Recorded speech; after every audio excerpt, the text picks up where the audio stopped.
he might make you look tame. This is Tall Can Audio.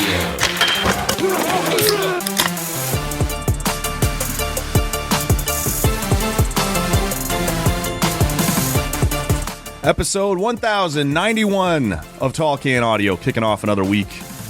We're on Instagram and Twitter at Tall Can Audio. You know that. You've been slinging shit at me there for a very long time. Make sure you're subscribed to the podcast wherever you're hearing us right now as well. Apple Podcasts, Spotify, Google Pods, wherever you are, wherever you're hearing us, hit the subscribe button and stick around because we're going to keep the good stuff coming for you. Lots to get to today with our friend Chris Hofley. What's happening, man? Hello. Good to have you back. Glad to be back in the studio here. You've already taken down a couple of my decorations I prepared for you. Well, some would call them decorations. Yeah. I would call them offensive propaganda. Okay. So I had the pleasure of coming here and having your Oshawa Gnerals flag right in my mic stand. Right, like literally. Yeah, right. You would have stared at it. But I brought you a gift to counter it, a beautiful Ottawa 67's pennant. Yeah. So it balances out. It's going to go on your wall, hopefully, sometime here. Yeah. It's not yet. Maybe. We'll see how that plays out. There's still some space. There's space to my left. There is a little space. The walls are pretty full, but we'll find a time. Maybe with the Tall Can Audio Red Blacks jersey or something. Over there. That is that's a fine jersey. I know. It's very... Back in the Adidas days. Yeah, no, there's been some... I can't be buying new jerseys every time you guys change shit. That's not my... Well, that's how do you think I get paid? Well, I don't know what to tell you, man. By other people, no doubt. Want to let the good listener know that coming up this week, we're pretty sure... This is full of confidence as I tee up what's coming next. Maybe. Yeah, pretty sure Ian Mendez will return to the podcast on Wednesday. Wow. We've been trying to get that done for a little while now, and Ian's a busy guy, right? They keep him pretty well tied up between... Ian is an absolute beauty. He is. And between his ringette coaching schedule and his actual day job, he's a pretty busy guy. He's a busy man, but big fan of the Mendez. Right. And on Thursday morning, can confirm, there's no questions here, Dan Schulman from the Blue Jays broadcast team and from ESPN will be back on the podcast. That's fun. Talk a little baseball. Back in season now. Looking forward to that, man. I may ask you a little bit about some baseball here, whether you caught any of the Jays opening weekend or not. We'll get to some of that. I want to talk about pitch clocks. Yes. It's been effective right off the hop. So we'll get to that in a little bit. I also, as you and I sit here, and it'll be in the rear view by the time the good listener hears this, it's WrestleMania weekend. So we had Lee Versage from TSN 1200. I'm going to need more enthusiasm on that. Yay. Give me a hell yeah. Right. I watched Saturday night's main event. We didn't watch the entire show with a friend of mine who was in town to visit. And she was not loving the wrestling. So she was poking holes in basically everything. And she kind of ruined it for me, to be honest with you. But we had Lee Versage on. And I had teed up the same guest, and we'd had last week Mike Wilner from the Toronto Star, again, talking baseball. And he decided he was going to slot himself into those guests, right? Where do I fit on the list? Yeah. He put himself behind Wilner and behind Schulman, but ahead of you.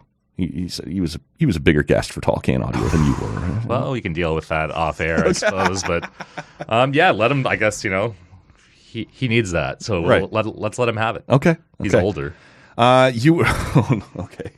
Little elbow there on the way out. You brought the beers today, man. I did. Yeah. What do we got going for? What are we starting with? Well, I was feeling like a little bit kitschy and a little bit like I wanted a theme to the beer today. Mm-hmm. And given that my Ottawa 67s are as we sit here very now, good and in the playoffs against your Oshawa Gnerals, who are also in the playoffs, just snuck right in there, 10 games under 500, ready to make a run.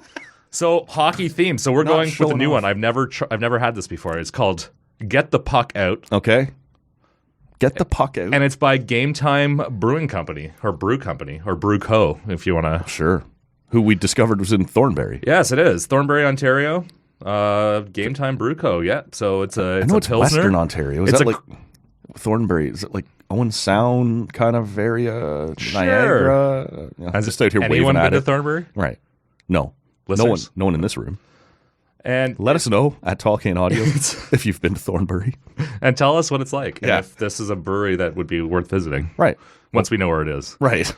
This crisp Pilsner has had its genesis on rinkside chats, tourney weekends away, and early morning practices.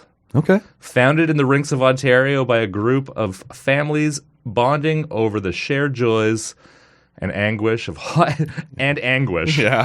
of hockey. This beer celebrates these lifelong friendships that will outlast any dream of making it to the show. Almost certain that's correct. Now get the puck out and grab a cold one. Okay. How do you not want to drink that? Right. So I'm all in, and I like a Pilsner, man. I do. I got the thrills for the pills today. I brought 2 Pilsners over. So. All right. Nice.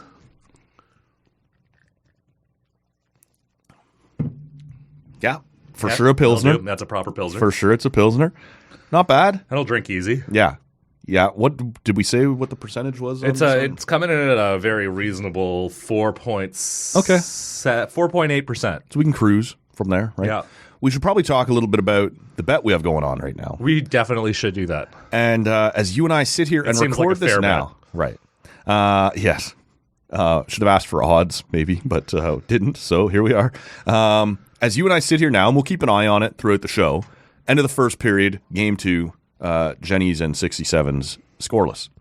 That's a win for you guys in itself, right? Game 1, Jen's went the entire first period without a shot, which I don't think have you ever seen that? I don't think I've ever seen that. I've worked with the 67s for 7 years. I've followed hockey my whole life, and it must have happened. It didn't fill me with confidence that things were about to go really well for us. 67s win game 1, 7-0. So yeah, we will take this scoreless first period, and we'll build on that. We'll go from here. But you know, I've decided to make a little wager. A couple of local charities and a couple of local beers. That's what playoffs are for, right? Right. Like, have some fun with it. Right. Chirp each other. Yeah, I came in for a good cause, riding my 10 games under 500 team, and said, "I'm taking on Hoff. Let's do this thing. Let's go." So if I win, and I will be vindicated. The Jennies are going to shock the world. It's going to be, and that 7-0 game 1 will just, put that burr in their saddle, and it will make the Disney movie that comes from this that much sweeter, right? Like when the Hawks beat the Ducks in This show is sponsored by hallucinogenic drugs today, by the way. Anyway, continue. If the Jennies win, you owe me a 12 from the Mill Street Brew Pub here in Ottawa. Fine folks and our friends over at Mill Street Brew Pub, yeah. And a donation to the Denise House down in Oshawa, who supports women and children fleeing domestic abuse and trying to help them get away from those situations and build a safe, happy, and healthy future. So that's what the Denise House does in Oshawa. Great cause that we wish we didn't need to we wish didn't have to exist, right? But it does exist, and it has to exist, and so we'll support there when we can. And then if you win, I got It could happen. It could happen. I'm way too cocky now. A little bit. That's all right. When you have the season that the 67s did. I believe in the boys. Yeah. I believe in the boys. When you have the season the 67s did, you get to be this confident. So I will give a 12 to you from the All or Nothing Brewery down in Oshawa. Make really nice stuff, very good beer, and a donation to CHEO, the Children's Hospital of Eastern Ontario, who we've fundraised for on this podcast numerous times before. They do all kinds of good work here in the Eastern Ontario community, and happy whenever the opportunity presents itself, which it will. CHEO's an incredible place, and it's always been near and dear to me, and I've raised a bunch of money for them. You have done that, yes. So any chance I can throw a couple of bucks their way to keep doing what they're doing, I'm happy to do it. So if you got an extra $1 or $2, and it's that time of year, people are getting their tax returns or whatever. You want to do something nice. The Denise House in Oshawa, CHEO here in Ottawa, hook it up. Throw a couple bucks their way. You get your tax money back. You turn it into a you get some money taxable back donation, yes. And it's just a great, helpful cycle that you can embark on. 100%, man. How was the weekend? Get up to anything? Well, I watched your Maple Leafs hand it to my Sens last night, the Saturday night. I watched that too. Nothing like getting, sitting down to watch Saturday night hockey between two Canadian teams, but it is. We're at where we're at with the Sens right now. I know we're clinging on to like an alleged mathematical playoff chance right now, but it's you guys put a dagger into it. It's still good. It's still good. It's just a little airborne. Right. It's gone. Yeah. I know. Yeah, so I love whatever excuse I have to sit down and watch a hockey game, fantastic. But I was watching it at my favorite spot to have a pint and watch the hockey, which is the Glebe Central pub. Okay. In my hood near Lansdowne. Right. It's like my house, my pub, my work is all kind of on one 8-block within stumbling distance of each other. So unfortunately, one of the owners, actually both of the owners, but mainly one of the two co-owners is a rabid Leafs fan. Okay, I like this guy. He might make you look tame. Yeah. And so they do a bus from this pub for a lot of the Sens games to get people there and back. And this time they had 2 buses full of his family, his buddies, Leafs family, and there was just an insane amount of Leafs fans. They all came back into the pub after the game and feeling good. Yeah, it was horrifying. That was most of my weekend. I've taken one of those buses from the Lieutenant's Pump down on Elgin. I've done that a couple times, and it's a good idea for these pubs, right? Like, because you're obviously going to show up, you're going to have a beer or two first before you get on their bus, and then the bus is going to drop you off right outside their door again, and you're like, obviously going to come in. Right? Or should I?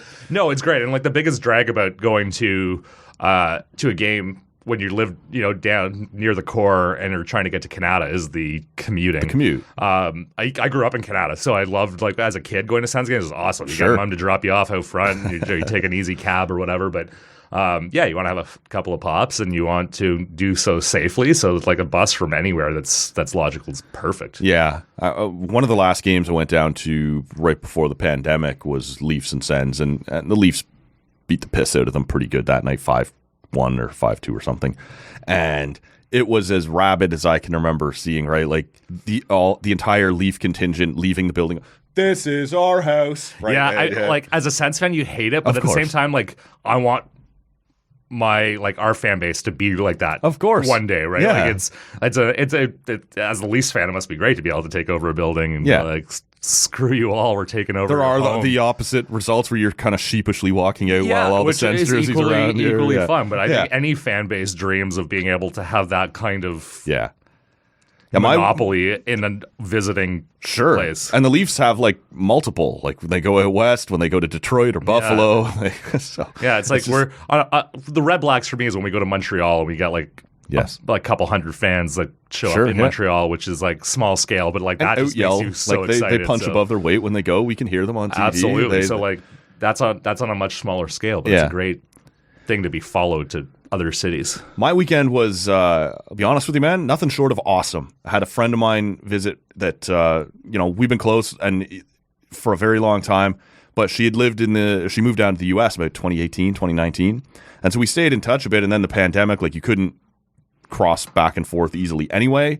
And then, it's not easy in the best of times trying to travel to visit. And so she was able to come up this weekend, and just one of those people that it's been 5.5 years, but as soon as you walk in the door, it's nothing's ever changed, right? Nothing's happened. You're just having the same stupid inside jokes that you ever did and laughing at dumb shit.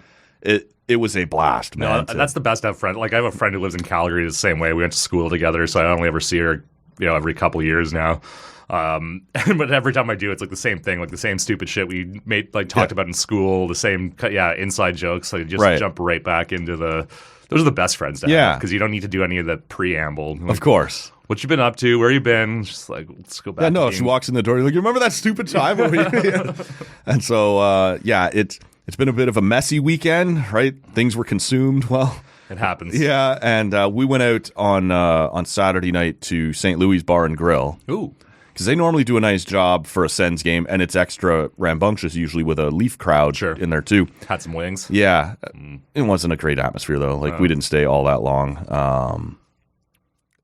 We ate. The food was awesome, but they just, and I don't blame Sens fans, right? It's hard to get ramped up at this point. Your season's over, and you're getting beat, and you're whatever. So it happens. I've been on the other side of that. But, that was a bit of a disappointment. That's too bad. But the weekend in general, fucking awesome. Was A+. Well, that's good to hear. For sure, man. So I'm feeling refreshed, feeling inflated by that, right? It's been a good weekend. Let's get into a little bit of that Leafs and Sens game. What did I thought for the most part in the first period, Sens carried the play and just couldn't break through. And then the Leafs sort of found their legs. It's been like that for us a bunch this year. Like, we have, like, I don't know what the number of games that we've outshot our opponents and still lost. Right. Goaltending's been a big ass issue for us since. Well, and the depth on the blue line right now. Well, with that's the latest issue. Yes. Goaltending has been the thing until you start losing guys like Shabbat and Chikrin and Hamonic, and you're just all of a sudden you're calling new guys, like you signed Clevin, last week, and all of a sudden you're like, hey, bud, step up. We're apparently still in the hunt for a potential spot here in the playoffs, but you're gonna have to. Yeah, it's a let me have my thing. Okay. So yeah, I thought it was good too. Like, first period, you can get at it. It was scoreless after one, I believe, and again, we were looking like we just were one goal away. And I always feel like that because I'm naive and shameless when it comes to my Sens, but it's you just feel like if you just break through that one time, you're going to be good to go, and we just can't when it matters. Games you absolutely have to win. Well, was it the second goal that the Leafs scored that was short side on Sogard? And you're like, that's a backbreaker, right? Like, he's got to have that. And I know he's a young feel guy, bad for Sogard too, because this is not where he's supposed to be right now. Like, there's no. You don't lose Forsberg to 2 MCL. Like, who blows both their on MCLs? one play blows both MCLs and, out. Talbot was out for a while. He came back and was terrible in his first start back the other night. And against Philly, like, you give up, like, I don't know, they had like 15 shots and they scored on 4 of them. Still squeaked out an overtime win, but shit, like, that's not gonna. That doesn't inspire confidence. So, you feel bad for the goalies right now because they've been, either hurt or getting called up, or like we have another Sogard's apparently under the weather for this game in Columbus tonight on Sunday, and so they've called up Marillinen. Sends Blue Jackets. Yeah, April, that's a barn burner. Yeah, it's on a Sunday night, right? But now we've got, like, I don't know, like, we're calling him our 5th or 6th string goalie dressing as a backup tonight. So it's tough. Goal, that's been you get a few more saves during the season. I think, a couple more. You're a few more wins ahead at this point, and then you're actually talking about pushing for the wild card spot. And, well, you and I sat here around this time, maybe a little bit later last year, and again after the Sens made their moves, bringing in DeBrincat, right, and bringing in Cam Talbot and Claude Giroux. And I remember saying to you then, like I said to so many people, like, the Sens finished 30 points out. It's a lot to make up in 1 year, and then this year. They have another kind of slow start. It wasn't great. It's the start that kills you. It really is, because now you're digging out of a hole all year. More often than not, in the back half of the season, they've played solid hockey. And Josh Norris being out again doesn't help at all. Like, that was a punch they needed to have in the lineup. But every team's going to have a star player get hurt at some point. You have to be able to deal with that. So no excuses about it, but I'm curious what you think of the season in general, because they have played some meaningful games. They got close a couple times, within a few points of the playoffs, and then fell back again. Would you say, given everything that they did last summer and the hype that came into this season, was this season successful in your mind? I think it started out not so much that way. I think I was surprised by the slowness of the start and just the difficulty of just getting back to around 500. That wasn't part of the plan, because I think like adding Giroux, that was awesome. He's had a great year. You had a guy like DeBrincat, who is, if you look at Twitter, which is always a scary thing to say, but I mean, he's had, I guess, a slower year than people wanted. He's not going to hit that 40 goal mark like he did in Chicago, but he's had a really good year, and he's been effective, and he's gone on some, there's been some slumps there for him, but overall, I think he's a really good addition. I don't want to pay him $8 million a year. Right. I don't think. No. But, good and he's going to want significantly more than, like, I'd be surprised if he would even consider less than 9. Yeah, see, that scares me. Yeah. It would scare me too. Yeah. I'm like in the 6.5, maybe, like, no shot. No, 7. I don't know. I'd be a terrible negotiator for sports contracts. But a guy like Stützle is just. I'm so excited to see the next few his years contract's going to turn into a steal. Oh yeah, he's like, that's just awesome. And DeBrincat fought the other night. That was crazy, and it was like a pretty good tilt too. So, like, I like some of those little fists of fury. Like, maybe he's like he's fighting for a contract. But so I really like the group a lot. I like, Shabbat's had a down year for sure, which is a little bit concerning. I'm starting to wonder what he is, because he had a down year last year. It's tough to say what he's. Yeah. Chychrun, I think, is a nice pickup. I was a little concerned that he was another left-handed shot. Like who's moving? How are you going to figure that out? But he's a good player, and I liked the trade. I did a podcast on that at the time that, in terms of what Ottawa gave up to get him, thought it was a really good deal. Yeah. Whether he was the right guy to give that up for, I think is a fair debate. Yeah. But you have a good player now in your system, and somebody will move, whether it's him or. That's what's frustrating about this year, because there have been the Chychrun deal was great for me. But again, he's been known as a little injury prone in his career to date, and sure enough, he's back on the shelf. But you like what you've seen from him early on, and again, 100%. It's not a huge long term commitment at this point. But I think they've made some good deals. I think this team is going in the right direction. I just think this year's been kind of weird. Injuries have been weird, and here we are, another sad Sens fan, just waiting to miss the playoffs again. Gorgeous, but we're so close. I really feel like they're so close to figuring this thing out a little bit more consistently. That consistency has been their biggest issue this year, I think. By the time Game 1 of the regular season starts next fall, and the Sens are opening up, they will almost certainly. Well, there will be new ownership in place. Yeah. Will Pierre Dorion still be GM? Man, I don't know. Will DJ Smith still be coach? I have a hard time seeing them bringing back DJ. Yeah. I just think you need a guy to, and I hate all time. I never advocate for never. I shouldn't say that as cut as I have, but I don't like advocating for anybody to get fired. Right. Just because I work in sports and it sucks, and it's it's not a great thing. These people have families. But I think if you look at a guy like DJ, he's done some great things to kind of get the Sens to this point. I don't know if he's the one to get them to that next step. Right. And you look back at Jacques Martin, who's brought Ottawa really far along, but couldn't get over that next hump. He got them to make the playoffs for the first time ever. The kind of hump called Toronto. There was that, and so they had to move on, and obviously we haven't gotten far past. We've a little bit past that hump a couple times. Conference finals, a cup final, But you eventually just need to move on from a coach that not for any real dramatic reason, just so you need someone that's going to get you to the next step. So we'll see. The GM one, I honestly I have no idea. I don't have a huge issue with Pierre Dorion. I think he's made some good deals this year. I think, again, fresh blood sometimes if you're going to reset the franchise. New ownership's going to want to bring in their own. I think people. And we look at that you bring in a new GM, they usually are going to want to bring in their own coaching staff. Yep.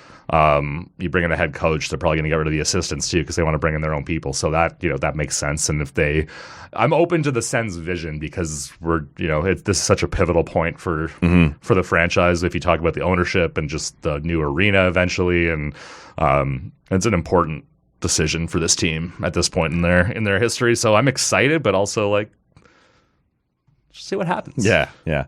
I was interested to see.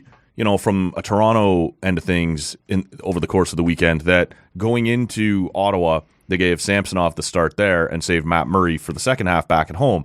And mainly because it's become a bit of a story with the Leafs that Samsonov at home is 18-2-2. He just doesn't lose at home. But you're sort of he's below 500 on the road. We need you to figure that out, right? Yeah, that's an interesting one. But do they also look at who knocks the net off intentionally more often? Oh, fuck, here we go.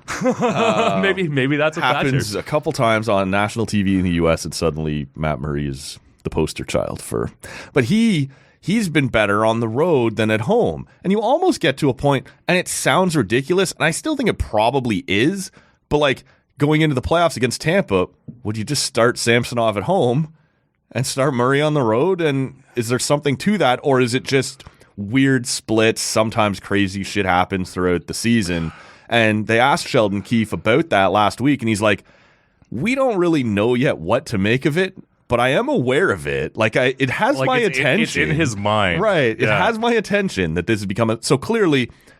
they could have just as easily started Murray in Ottawa again this week. He was pretty good 2 weeks ago in Ottawa in that shootout game where Toronto gave up 50 some odd shots and Murray stopped 48 of them and win in the. You could have done that again, and then Samsonov plays the next night back at home against Detroit. But it feels to me like a conscious choice. No, Samsonov's going to go play on the road. Murray's going to play at home, and we're going to try and figure this out over the last couple of weeks. Is this a thing, or is it just kind of randomness in the results Do you think there's anything, I don't think that you can go into the playoffs. This is our home guy and this is our road guy. I get the impulse to like at least think about it because like the numbers, but I mean, what was the last time you saw something like that? Never. No. Never. So I have a hard time. Like you've seen lots of teams use 2 goalies, but never based on the location of the game. You ride your guy and like the playoffs, it's all about building momentum, right? Like you need a guy to have that somebody's got to get going. Workload. Like obviously, if the guy's banged up a little bit or whatever, or had a rough game, and you want to mix it up, then that's normal hockey stuff. But yeah, to say like you're playing the road games, you're playing the home games, it's weird though. I don't know if the Leafs are in a first round position to make a weird ass call like that. No, the Leafs have to just do the traditional sensible. There's a lot of jobs on the line in Toronto for this 2 weeks against Tampa Bay coming up. Yeah. It was made official on Saturday, but we've all known since Christmas was the matchup, right? Toronto was going to play Tampa. Big mystery. Right. With Boston just running away with the division, it was left for... What the hell happened to the Bruins this year? This was supposed to be the fallback year. It all starts to... They're getting old, whatever. No, exactly. Ottawa's about the only team in the league who seems to keep holding them tight. Like, they've had some good battles with the Bruins, the Sens have.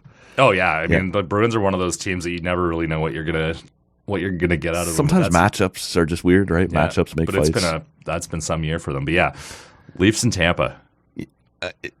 Yeah, I'm nervous a bit, man. You should, and more than a bit, because they've given me much reason to be. So, it's been interesting, and I do think though it was cool to, or noteworthy to see that they made this choice this weekend with the goaltending splits. As we sit here now, we don't know how Matt Murray does against Detroit. That game is still a couple hours away, but they forced Samsonov onto the road and Murray at home, and I think there's something to that, right? Like, let's see if we can dispel this a little. We're not going to lose anything by doing it now, so let's try and prove to ourselves, if nothing else, that this is just randomness. Yeah, I would be trying to mix that up a little bit at this point. Yeah, then, for sure. Then who knows what you guys do going into the playoffs. At this point, I don't know how you don't start Samsonov. He's been the more consistent guy. He's been the healthier guy. He's been good all year. To get hurt. Right. But they clearly last summer brought in Matt Murray. Why can't I suddenly not? Matt Murray. Need to see him play Maury. Oh, no.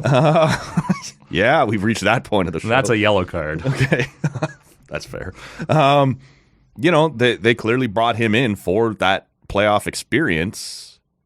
We'll see. Like, do you put that guy on the bench? At this point, though, I think Samsonov's earned come game one, I think he's your guy. I think I would agree with you, Matt. Murray's still an inconsistent guy, and like both with his play and his ability to be in there for you. In the game because of health issues. So I don't know. That's a tough one. But you got this better make the right decision. I know. There's no real room for error. People will burn Toronto to the ground, metaphorically. Hopefully, only metaphorically. No one in Toronto rides. You see, there's an ESPN too much traffic. 30 for 30 going to be done on the Vancouver riots. Yeah, I'm so excited. I'm going to watch the shit out of that. I saw they finished production on it, so hopefully that's coming out soon because that's good. That was bonkers. It's going to be sweet, man. Yeah. Let's talk a little bit about what's going on over at TD Place outside of the actual on-ice product right now. I've gotten some questions, especially from people who knew you were coming on, about the state of this kind of redevelopment, right, in a new arena for the 67s and what this was going to look like.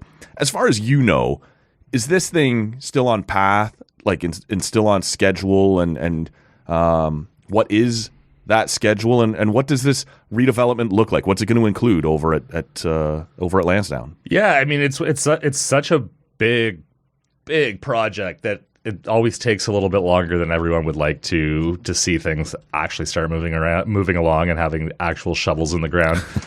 So yeah, I mean, no one's more excited than people that work there, I think, to get this thing going, and it is, as I understand it, on track in terms of how the phases are going to go and how they're going to go. Again, in theory, because nothing's ever guaranteed when it comes to major developments partial developments. I'm not sure what we call this one because it's not the whole site. But so the idea is that we're going to rebuild the arena, which is currently under the north stands. Currently under the north stands. Awesome place. The place has got so much character, but it's was built in the 60s, right? And it just needs to be replaced. Yeah, so it's time. And so the idea is to build the new rink basically into the hill in the east end zone of the football field. So over towards the river. Yeah, exactly. Yeah. So the park's there now, then it's going to, like, the idea is, again, is to have a smaller footprint, so it's going to be kind of built into that hill instead of, on top of it, and you can maintain a lot of that green space that's already there. And that nice view you have, like, on a Friday night game, kind of like... Totally. Yeah. And you're going to come out and, like, there's going to be, this fan deck in the arena that's going to look out onto the field, onto the football field, so it's going to really be integrated with where the football field is now. So that's phase one. Phase... And the important part about phase one is that we're going to build the arena before we knock down the north stands with the old arena in it. So the 67s aren't going to be, or whatever other events we have in there. Canada right. Because Canada, it had to happen, but it was tough on the fan base and the franchise. So the arena is going to be built, and then the old one will come down along with the north stands for phase two, and the north stands are going to be rebuilt. It'll be a little bit of a disruption in the sense that we're obviously not going to have those big north stands there for a season or two. So at that point, are we looking at like kind of the aluminum roll-in temporary? I think it'll be something like that. There's going to be some. We have those field level seats still that aren't part of, like, they're not attached to the north stand, so they don't have to come down with it. And then I know they're looking at options on how to maximize our capacity while going through something that obviously is going to take some of that capacity away for a little bit, because it's... How many seasons do you think that is an impact on the football team? I think it's going to be 2 seasons. Okay. Don't quote me on that, because it's it's a renovation, of course. So things go wrong. So it's a major thing. But again, those stands have been around for a long time, and it's time for them to match the newness of the other side. North side. Everything I do is on the south side. The press box is over there. The locker rooms are over there. All the stuff's on the south side. So I don't get involved in the debate, but I spent most of my life on the south side. Right. And then the third phase would be to have the residential towers and rebuilt retail on those along that stretch of road in front of the stadium. Yeah. So there'll be a mix of mixed-use residential towers, including a affordable housing space, and just more opportunities for people to live in that area and live at a bustling spot like Lansdowne. Honestly, yeah. To go with the condo that's there already. So you're looking at like several years, obviously, before all of that gets done. And so that residential space, like, there's already some on kind of the south side, right? People looked at. Will this be almost more tied into the actual building, like on the north side, or will there still be kind of some space between? Yeah, I mean, again, like plans can change over time, but the idea is to have those new buildings coming right out of the north stands. Wow. Yeah. So you get us a deal there. Little studio space. See, anything? Like there's lots going to be lots of options like that. I think you'd be right at home in a 100% spot like man. that. So I think it's great. Like I have a couple friends that have places in the condo at Lansdowne now, and just to, not that I ever can go there for a Red Blacks game because I'm down on the field, but it's such a, if you're a sports fan, and especially if you're a football or soccer fan, it's a really cool place to live. Sure. And now we're gonna have there'll be more opportunities for retail, more restaurants, more all of that, just to further expand on what's going on at Lansdowne these days. So obviously there's a lot of steps to go through still, but the first step will be getting everything approved and finalized, and getting the shovels in the ground on the new rink, and then kind of go from there every couple of years with the next phase. What's happening right now around the Red Blacks? Free agency has obviously slowed down, the hustle and bustle, all the news of people moving all over the place. Training camp not too far off. No, it's April 2nd today. Yeah. So we're looking at the draft in exactly a month. Right. So that's going to be the next significant thing for us. This will be Bob Dice's first full camp running the show. It will be, and then camp starts with the rookies, I think, on May 10th, and then the rest of the guys come and start a couple days later with the full group. So we're really getting there now. So I'm excited. Between the 67s being on what hopefully is going to be a long playoff run, and the Red Blacks getting going, myself and my second in command, Brandon Mackey, are going to be little busy? Exceptionally busy, but what better way to be busy? Right. how often does it come up right now? Obviously, results for the last couple of years haven't been what anyone either in the organization or the fan base have wanted them to be. They've been terrible, Matt. Right. And yet there's been this benefit of the doubt that is still being given to this organization, and everyone from fans on down, like the organization will obviously say all the positive things that they're going to say, but fans keep saying, and I'm one of them, it's a great place to watch a football game on a Friday night or a Saturday afternoon or something. The vibe is great. The staff do an awesome job, but they just keep losing at home.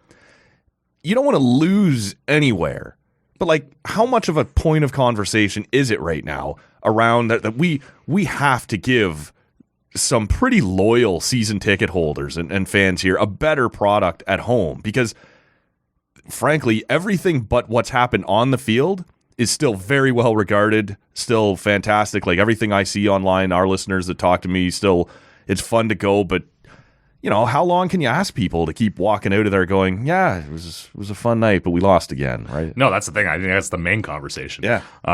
We talk about it a lot, both, you know, as a business, because obviously from the business side, it's like we have to win at home. Right. You just don't have the same, like the fans are amazing. Yeah. But again, you can't keep treating them to. I'm less likely to buy a hat this Friday if 100%. we just keep losing. You might still go to the games, but you may not have that, you know, third beer. Right. And buy the jersey. You may force me to have the third beer.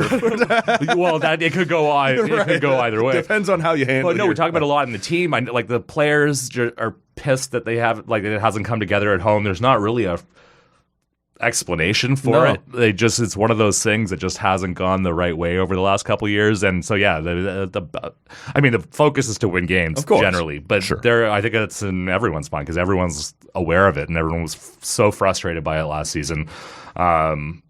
So yeah, we talk about it a fair amount, especially in my world, which kind of straddles the business and sports side.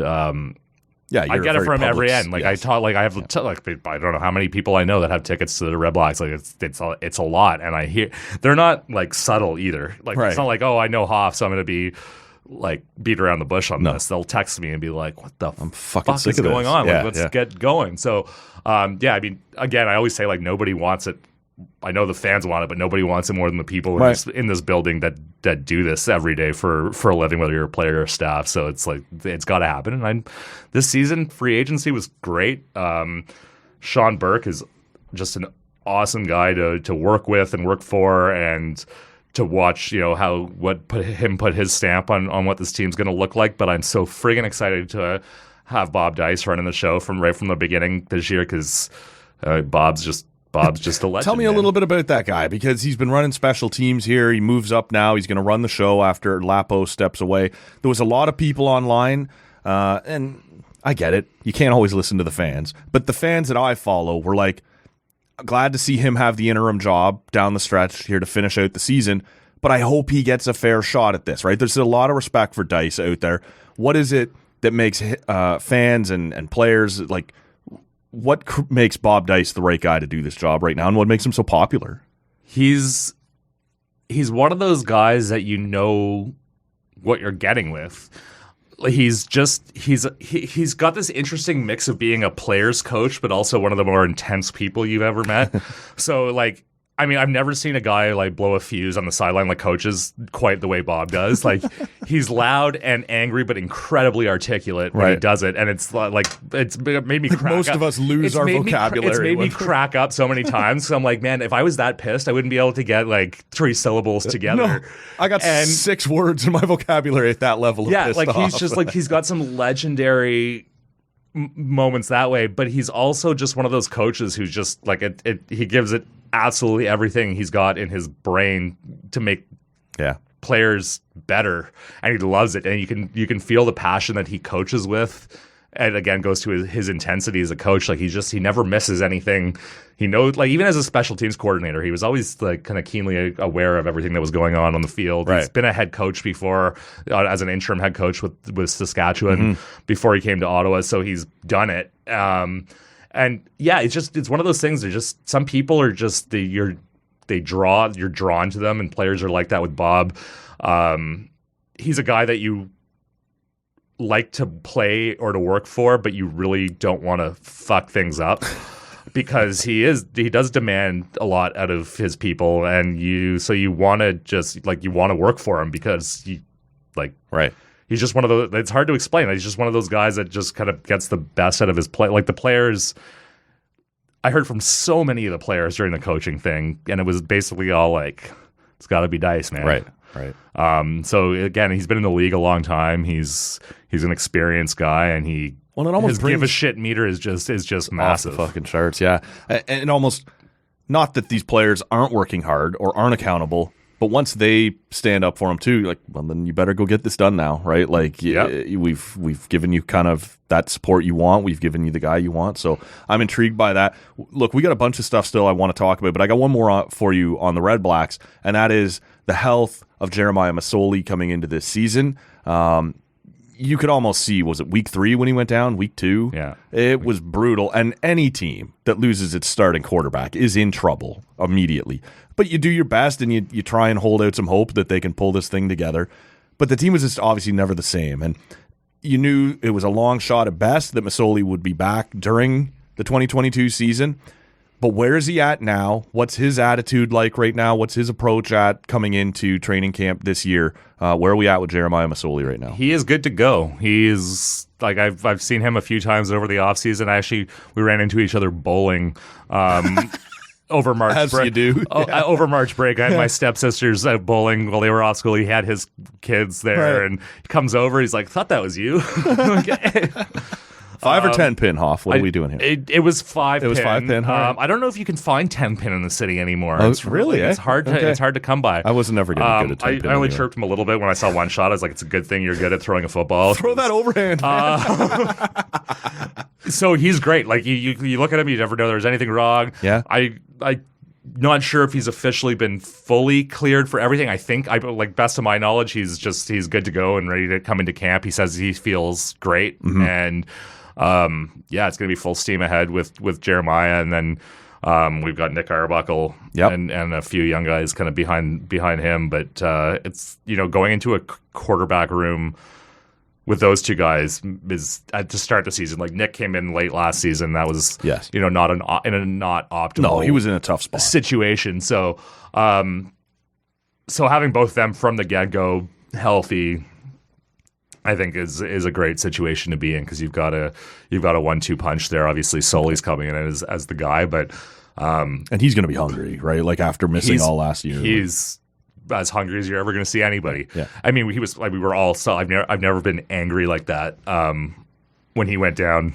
No, that Nate Bahar rant we've played on this show a couple times. 100%. Like, everyone it was the most raw kind of anger that I've ever felt from that group, and myself included. Like everyone wanted to scream or fight or whatever. Like it was a weird night. But Jeremiah was around a lot. Once he had some issues with his surgery. He had an infection and then had to go. But once he was mostly recovered, he was back, like, in a cast, in a walking boot, all that. He was around the team. Guys just love the man, and see him step foot on the field again. Start to see behind the R, cool little series, right? Like that's the best thing. Like Josh just put together something that way that's so good, man. So special, and you see, and like, we don't censor anything. Like, it was a bad season. Yep. So here it is. A lot of bad shit happened, including Jeremiah going down, and like here, because like, I mean, in a perfect world, we go from that to like this monumental success story this coming season. Sure. So we want to have that rags to riches thing, and we want to have all that in the can. And like, there's so much stuff that Josh has that hasn't been used yet, like his archives stuff. I mean, some stuff will never get used, but you get as much as you can. He's there, and he's put together a little team, especially on game days, and there's going to be a lot more to come on that front. And Josh and I travel together with the team on the road, so I'm just so fired up to get back out there this year with him and the boys. So it's gonna be a good one. Josh was on the show within the last couple of months, and took us behind the scenes on that Behind the R series that he put together. So if you haven't had a chance to check out that episode of the podcast, it's at talkcanaudio.com, and just search Behind the R on YouTube and watch the things he put together. As like, he had help, no question, and he was the first to say, a lot of help. But as the brains behind it, as the guy who mapped it out and put it together, you're talking like NFL films quality. The only help shit, Josh had with the actual like creating the series was he'll have a couple guys on game days shooting with him to get other angles. But as far as like the mapping out what it's going to look like, story arc, the everything. shooting, the editing, all of that, it's all him. Like obviously the our content team has conversations about like, and a lot of people see it before it sees the light of day. But it's all him, man, and he loves it. Most he was of the such time. an interesting guest to have in here, and just. As I'm asking him to take me through this, what you can see the wheels turning as he goes back through it and how he put it all together. I don't know how really he does it, man. interesting He's got like 4 kids. Yeah. He looks like super dad. Like he's always like his kids are his top thing all the time. Yeah. But he doesn't sleep. He does energy drink reviews a lot. I actually think he doesn't sleep. We talked about that when he came in. He was like, I hope you don't mind. I'm going to pass on the beer. I will have an energy drink or two because I'm going home to do like 6 more hours. It's very on brand. I don't know. I really don't know how he does it. He's came in and turned the whole content thing on its head in the best way possible. Josh O'Connor, he was on Tall Can Audio. He did Behind the Arc. Check both of those out. So we'll give a little update here. Apparently 2-1. For your Ottawa 67s at this point. Over it is. After 2 periods of play, we've got a goal from Will Giroir and Logan Morrison, who's one of our big trade deadline acquisitions. Right. Paying off here. Chipping in nicely. But you guys scored. We got a goal. We're on the board. All right. We're still hope. 20 minutes to go, looking to take a 2-0 lead in the series. At which point, I probably at least start looking at what I'm going to order from All or Nothing. Yeah, you just take a glance at the menu. But and hopefully, you always want to sweep a series, but I'd like to sweep it just so we can move back to our home rink here because we've been playing in Gatineau for the first couple games, which has been great. Beautiful arena. Did I hear that your in-arena announcer also sang the anthem? Mike Sutherland, known as Sudsy, former CFL O-lineman. Yep. And our PA announcer, Ottawa. He is the man behind the mouchoir. Yes. Apparently Sudsy can sing because he's belted out the national anthem at the game today and sounds great. Friggin' legend. So big wins on and off the ice. Let's hope there's another big win coming here in the studio. You've got a second beer for us here. What are we going with this time, man? Sticking with the hockey-ish theme. We've got something from the Bench Brewing Company. It's their Oaked Pilsner. Okay. We're staying with the Pils today. Yeah. All right. There's a theme. This one is described as crisp and refreshing. This premium Pilsner features noble hop character and unique rustic complexity from the use of oak. Okay. We're not really up for complexity around here. I don't know what oak's going to taste like, but the ingredients are water, malted barley, hops, oak chips, and yeast. See, before I knew anything about beer, right, when I was first getting started, and I didn't like Guinness, it tastes like wood. This one might actually taste like wood. So we'll see what that's all about from the Bench Brewing Company. It smells like beer. It does smell like beer. Yeah. It doesn't smell like wood. Well, I like that. Yeah. It's different than the last one. It is. It doesn't have the same kind of... I guess it's oak. Oaky? I guess it's oak. It has an added... Do you get the oaky notes? Notes. Love some notes, man. Always get lots of notes on Twitter. People.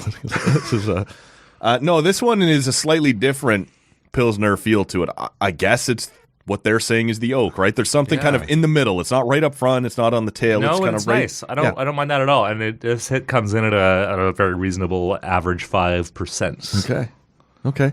As we sit here now, your Blue Jays down 7-3 in the 4th inning to the St. Louis Cardinals in the rubber match of that series. But it's been an interesting weekend, man. We're starting to see the implementation of the pitch clock, of the larger bases. One of the most interesting things I saw coming out of opening day was that last year, opening day 2022, there were 5 successful base stealing attempts. This year, there was 21. Wow. And some of that is knowing that the pitcher can't disengage as many times, right, to throw over to first. Some of it is the larger bases that makes the journey between when you try to steal just a little bit shorter. There was a 91.3 success rate of catchers or of stolen attempts, like catchers not being able to throw out a guy trying to steal second. I love a stolen base attempt in baseball. Because there's so few like really exciting parts of the game. Like somebody out there just running wild. It's like the quickest part of the game, really. And it's just such a And no, I didn't even think about that. But so the pitch clock, which I really like, so it keeps going if he checks the runner at first. So you are only allowed to throw over twice is the thing. So if you throw over once, right, you can throw a third time, but if he's not, like if you don't get him, it's just a balk. Like he gets to move to second, the guy at the plate gets to move to first. A lot. So it's moving things along, but I almost wonder if and we'll see as things move along, but a 91% steal success rate is going to change the game completely. Guys will just be out there going. Yeah, it's huge. I wonder what catchers are going to do. Or like, can they do anything? Like, can they just? Do you even just not bother throwing because you risk throwing it out into center field if you miss? Or do you throw a lot more when the guy's not stealing? Yeah. This is going to be fascinating to watch, man. But the pitch clock, I like the pitch clock a lot because baseball games can be excruciatingly so long. Yes. Yeah. Like a good game, if it carries on, fine. But there's so many games. I don't need a 5 hour like. Well, anytime you walk into Fenway or Yankee Stadium, it was guaranteed 4 hours. And there's just so much like there's so many theatrics behind. Yeah, it's like all like just stop like fucking pitch. Right. Like just get it going. No one wants to be here all night. And the average game length this weekend from opening weekend last year is down like 21 minutes, which is massive. Yeah, it doesn't seem like a lot, but in one weekend, that's a huge average. Can you imagine if you took 21 minutes off an NHL game? Right, it would be like an OHL game, which is a great length because you don't have the same amount of TV timeouts and all that stuff. So I don't know. You don't want to make it too short. No.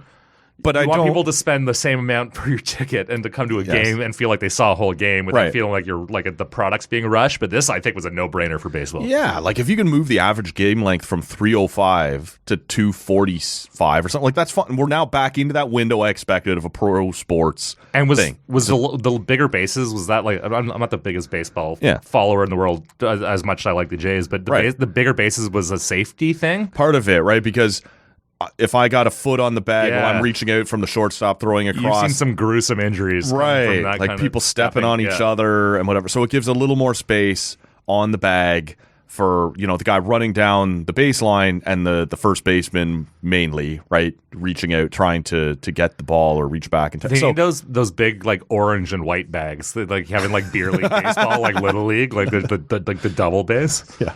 The first inning and the third inning and the fifth inning are beer innings. I know how to play softball. It's been cool to watch, man. I am a little bit worried would be overstating it. But if you're going to have a 90% plus success rate on base stealing, that changes the game completely. Guys will just be going all the time. So I think at this point, you're locked in for 2023. Yeah. The pitch clock is here to stay for sure. But I wouldn't be shocked if at the end of this season, they check out the base size and go, that was a step too far, and part of it is just even without the disengagements for the pitcher, right? How many times he can throw over there. He now has a limited amount of time to throw. If he hasn't thrown over to get me at first yet, like I can keep taking an extra step. He's got to go home now, right? The clock's running down on him. So it's been interesting to watch, man, and that's a huge change to baseball. For me, I really like when any pro sports league looks and makes some interesting rule tweaks. The NFL's the most successful league in North America. They're not afraid every winter to go, we don't like this. Let's play around. I mean, the NFL has its own problems with rules that don't their problem is not calling shit the same way, right? Because no one really knows what they're. They've made massive changes. You know what? What I'd like to see change, like across sports, right? I mean, just for hockey specifically, but like if I got to pick one rule change for sports right now, overtime, 3-on-3 overtime in hockey. Once you go into the offensive zone, you can't take it back over center. Circle back out. You can take it outside your blue line, but don't cross the red line because it's getting like you're getting the goalie involved, like a soccer game now, and it's weird. And it's I love the 3-on-3. I think you should get rid of the shootout. Do more 3-on-3, but also don't fuck around with this. Like, let's just oh, okay, there's nothing there. I'm going to go back all the way into my own zone. Let everybody change. I'll pass. Then they'll circle back so I can get off. Because for the a new 3-on-3 guy. when they're firing and they're attacking, like that's the most exciting thing in hockey. If you'll allow me to just boast for a second. Sure. When 3-on-3 came in, it hasn't panned out exactly the way I said, but the coaches will figure this out. They'll find a way. And you'll go into the zone, and I said, incorrectly, someone will go in and you'll pin the puck like on a penalty kill to the boards while your other guys change or something. This won't be just run and gun forever. Coaches will figure this out. And it turned out it was a more logical. The guy doesn't take it in and pin it to the wall. He circles back, hands it off. He goes off. Someone else hands it off. They go off, and we get our change. And sometimes you can have an overtime where there's only been like 2 possessions. Like your team had one and I had one, and it was because we didn't get it this time. Circle back out, pass it off, make the change, circle back. I just think it makes it like a really cool thing disjointed.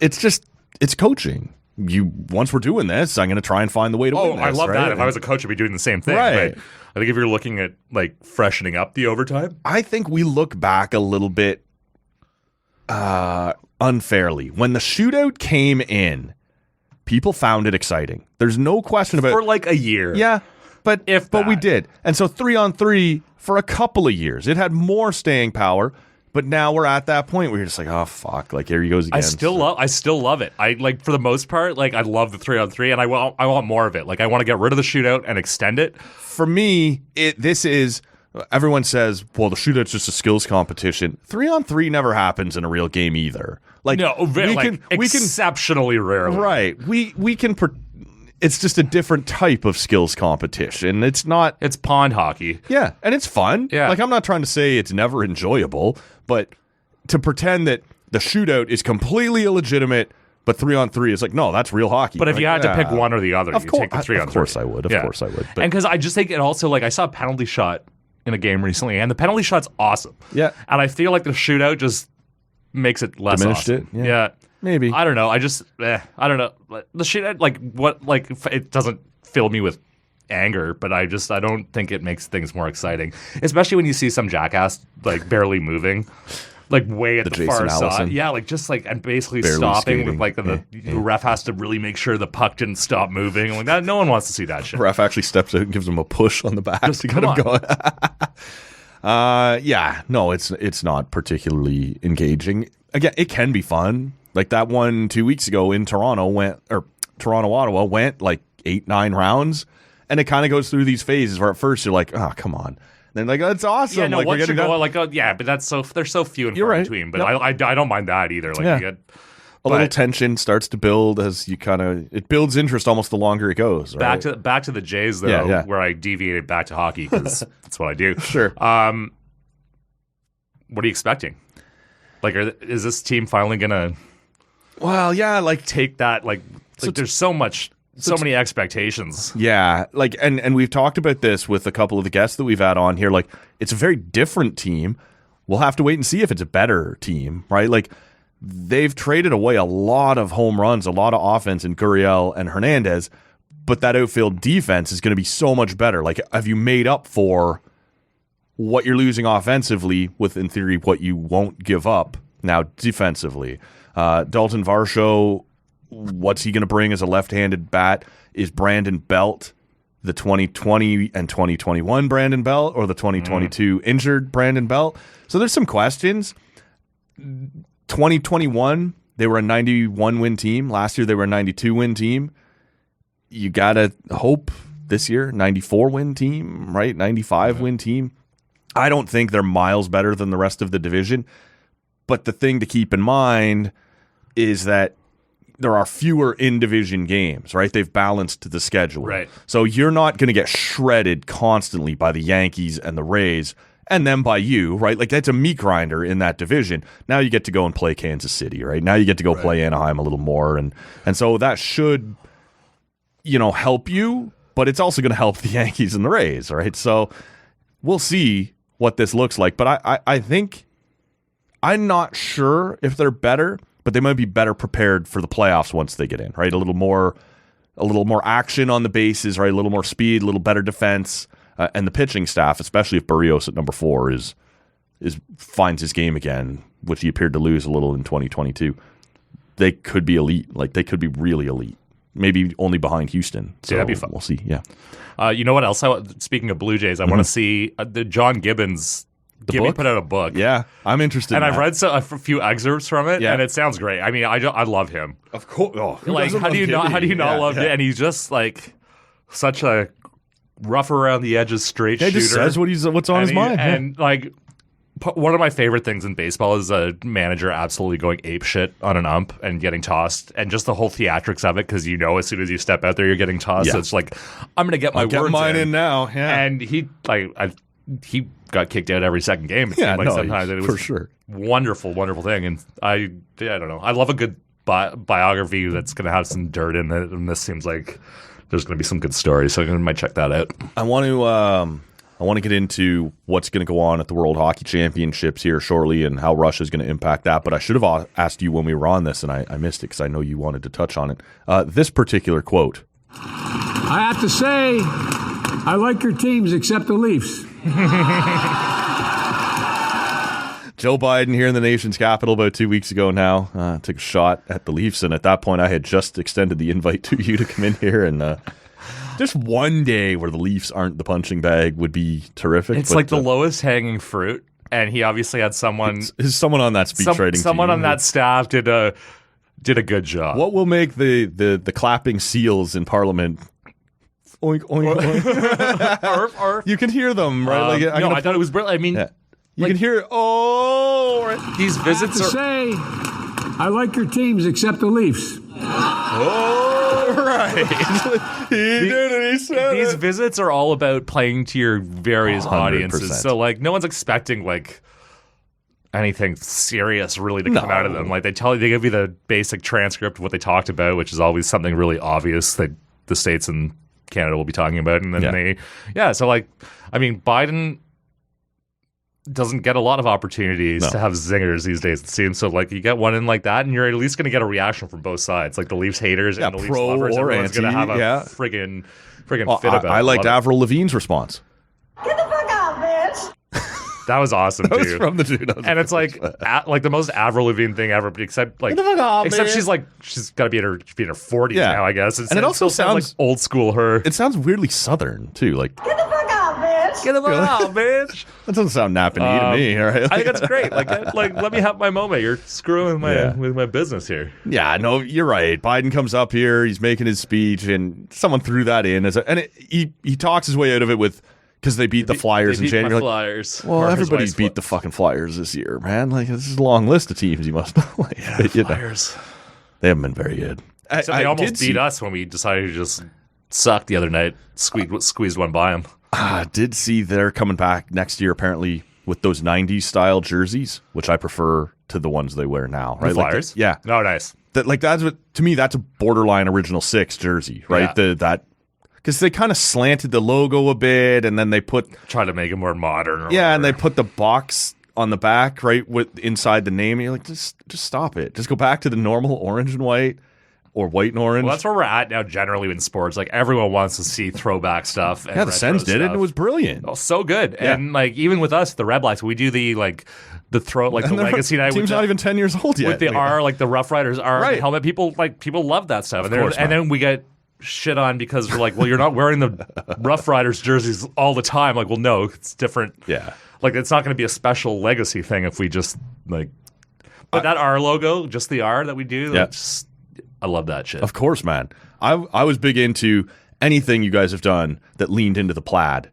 Right, like the jersey or the whatever. Like that goes one of two ways too. Some people are like, "I will strangle you if you do any more plaid things." I love it. Yeah, I think it's awesome. I think it's great. Yeah, it leans right into the theme of everything. Right, the lumberjack theme. There's so many options. Yes, with it, it's awesome. Yeah.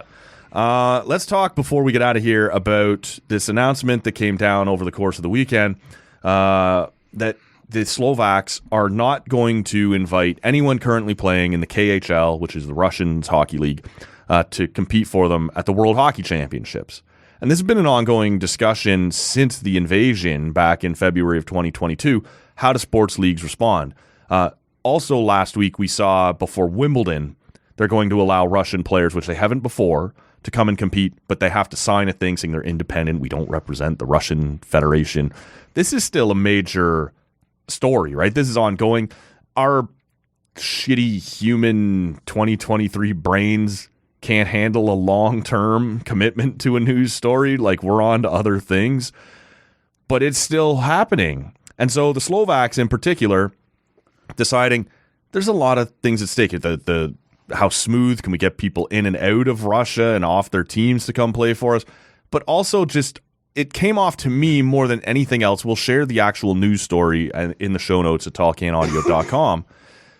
But it felt to me more than anything else like a reminder to our players, hey, maybe don't go play there, right? Like an enticement. If you want to represent our national team, don't play for Russia. Like, did that read differently to you at all? Or was this, they said all the right things, they used the right language, but it was, don't go play in that league. This is a really interesting one for me because it's one thing to not want like Russian players doing like coming to like whatever XYZ tournament. Mm-hmm. It's another thing to be a different country, to have punish your people own guys in that particular country and say, you're not going to play in this tournament. But I get it. I think there's just so many complications that are both obvious and probably hard to predict when it comes to travel from Russia, going back and forth, being a foreign-born player, just the optics of it all. I don't know. Like, I'm all for like punishing Russia for all this shit. Totally fair game, but. I don't know. I think like if a Slovakian player really wants to play, that's a hard conversation to have. But I do think it is, like you said, an indication that they're like to the next couple years or whatever, being like, it's not where you want to go. Maybe think about this a little bit longer, and can we punish the Russian league by incentivizing our players not to go play in it? Right, like is almost the vibe I got from them. And I think they I have no issue with that. But it's the fact that these players are already there and we're probably planning to represent their country. In 2022, when the invasion happened, I can remember reading multiple reports of like Canadian and American-born players wanting out. Right? Yeah, I'm coming home. I didn't want any stuck there. And then that was February, March, and by September, the world's almost started to just accept the occupation, right? Accept the war, and so a lot of Canadian and American players went back. Yeah, instead of trying to find a job in Switzerland or Sweden or Finland, and I get it, there's a limited number of import spots on these rosters. Yeah. Guys got to get paid, and a lot of them decided, I'll risk it. I'll go back to Russia. And so this appears to me to be Slovakia saying, yeah, you can do that if you want, but it will cost you a spot on our national team. Yeah, I think that's absolutely part of it. And I think the KHL, even before the invasion, didn't have always the best ruble had reputation in terms of like you're getting, depending on the team, you're getting like the paid facilities, by someone handing you a sack with a dollar sign on it. Right, like air travel's dodgy. Yes. Like it just, there's a lot of, so it's not exactly like the best marketed league in the world. No. But this certainly hasn't helped. And I don't know, as for me, if if I had some hockey talent that I don't currently and had that opportunity, I wouldn't go or want my family going to play in the KHL right now for so many reasons. Right. But I think that it's kind of a shot across the bow from Slovakia saying, you got choices. Yep. And here are Here are the consequences of doing that. And it's worth noting, this will hurt the Slovak team. Like a lot of their top players are in right, because the KHL is still it's a good league. Big time league. Yep. So their likelihood of being successful at World Championships drops by not allowing these players to come. And they would know that, and so you got to kind of respect that. Like, we're going to make this decision to... Like, the approach, right? We keep hearing more from the Czechs, from the Slovaks, from the Finns, like some of these border countries. We don't want... Like, they're far more invested, and rightfully so, in what happens in Ukraine because it emboldens Russia to maybe keep going, right? Whereas over here, you're kind of like, well... They're probably not going to try and take over Newfoundland or whatever, so fuck it, right? Why would you? Right, exactly. We're not sure we want it. The Newfies would just be like, just come have dinner with me there, bye. We'll work everything out. Right? So it's an interesting dynamic, and I feel like at times I've been a bit hypocritical on the issue. I felt like it might be a little over the top for Wimbledon to not allow Russian players to play. because to me, that's an individual sport. You're there, you represent yourself. I understand banning national teams from Russia, right? You represent Russia. That's the whole deal. But if I'm just a guy touring around playing tennis, it's not really it is an international sport, but it's not, right? Like, we don't wear our... I guess it depends how much of a Putin loyalist. Right, that, like, yeah. Any well, and that's player, it. Now and that's what they want to. That's what they want to avoid. Of course, yeah. Like, you don't want to have some Russian guy come to to Wimbledon, like the snobbiest of probably any tournament ever, being like in any sport, having someone come over and like using their on-court interview to be like, "Go Putin!" Right? Like, no, that would be bad. Long live the motherland. Yeah. So. I mean, that's just being. I mean, you see that in international hockey, where it's like, or the Olympics, where it's like Russia's there, but not but there, but not. No flag. Olympic athletes from Russia, is that better somehow? I don't know. I feel like that you're splitting hairs in a pretty 100%. significant way at that point. Yes. But there's not really a playbook for this kind of thing at this point in modern sports. We were supposed to have a World Cup of hockey in 2024. And the NHL came out and said, well, given the situation, the occupation, lazy. But so they write all their statements. All the, Gary said, well, the other countries, many countries have refused to play against Russia, so we can't do this. I'm like, dude, the problem isn't the other countries who don't want to play Russia. Just don't invite Russia. Like, you can lean on them. No one's going to mind. Right. You can lean on them. This is a way to put pressure on them, because in Russia, national teams and sports are essentially an extension of the military. We are out there creating pro-Russian propaganda. Look how great we are. And if you want to, it's not to the same degree, but for lots of countries, sports is an extension of look how great we are. I generally just have, I don't have any sympathy for it, and I don't I'm good with that. Like, you want to pick that one country. It was so weird to me to hear the NHL, who always gets it wrong, but say the other countries refuse to play Russia, so we can't have a World Cup. It's such Don't a bizarre, invite Russia. It's so easy. And like, I have a few good friends that are Ukrainian, right, including AJ Jakubek. Yeah. So I know it's obviously really close to him. But like, no one, like, just don't invite them. Yes. Like, it's not. We don't know how to do it without Russia. Like, play stupid games, win stupid prizes, invade a country for no reason. Like, don't get to play hockey. You probably don't get to come anymore. Yeah. This isn't complicated. I don't know. Some of it's so obviously obvious that it just sounds stupid to say out loud. So obviously obvious. We're getting very articulate in this episode. Yeah, couple pints in. This is how this goes. I would also like to just interrupt quickly to. I was going to ask where we update. Where Logan Morrison has scored his second of the game to give Ottawa a 3-1 third period lead over the Oshawa Gnerals. A friend of mine who was not from Oshawa, and he always used to call them the Oshawa Gnerals. It's not clever, but it is clever. Childish as hell, but it makes me thought it was funny. Yeah, I also 12 years always old. thought it was funny too. Yeah, so Jenny's looking like they're in trouble, but heading home back to the formerly General Motors Center. I think now it's the I forget. It's named after a real estate company. Honestly, it's I'm gonna look it up right now. Okay. Looking like they're in trouble though, and as most would have predicted going in. But we were talking about it's the Tribute Community Center. Community Center. That's we were talking about it before before we started recording. But as much as I obviously want to beat the Oshawa Gnerals, their social media game 100% is so good. Been on fire lately. And I just like, even when they lose, when they win, when like other teams are chirping them, like they're just and when it's for a cause. I feel bad right now because his name is escaping me. Okay. We follow each other on Twitter, but the guy who runs the Gens admin. Right. Well, they're doing an awesome job. It's so good, and like the way they knock around transphobes or homophobes that come into their mention, like it's just it's a master class, and like it's been brilliant. It reminds me to be proud of being an Oshawa Gnerals fan, right? Yeah, it's I can respect that, and even like when we were trouncing them in the first game, they had some funny like do we have any good news to post? Like, no, not really.